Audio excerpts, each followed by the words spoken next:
Ragi snacks செய்கிறதுக்கு 2 cup ragi மாவு எடுத்து உப்பு சேர்த்து நல்லா கலந்துக்கோங்க. கூடவே 1 டம்ளர் சுடு தண்ணி சேர்த்து சப்பாத்தி மாவு மாதிரி பிணைஞ்சு எடுத்துக்கலாம்.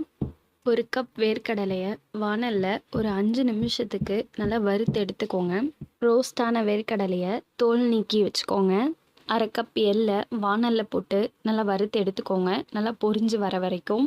ரோஸ்ட் பண்ண வேர்க்கடலை எள்ளை மிக்சியில் போட்டு நல்லா கொரகொரப்பாக அரைச்சிட்டு வந்துடலாம்.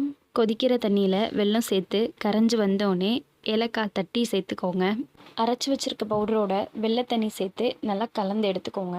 இலையில எண்ணெய் சேர்த்து தடவிட்டு ராகி உருண்டையை வச்சு கொழுக்கட்டைக்கு தட்டுற மாதிரி தட்டிக்கோங்க. நம்ம செஞ்சு வச்ச பூர்ணத்தை சென்டராக வச்சு க்ளோஸ் பண்ணி எட்ஜஸில் அழுத்தம் கொடுத்துக்கோங்க. மறுபடியும் இலையை மூடி இட்லி பானையில் 5 நிமிஷம் வேக விட்டு எடுத்தால் சூப்பரான ராகி கொழுக்கட்டை ரெடி. ட்ரை பண்ணி பார்த்துட்டு கமெண்ட் பண்ணுங்கள். சப்ஸ்கிரைப் பண்ண மறந்துடாதீங்க.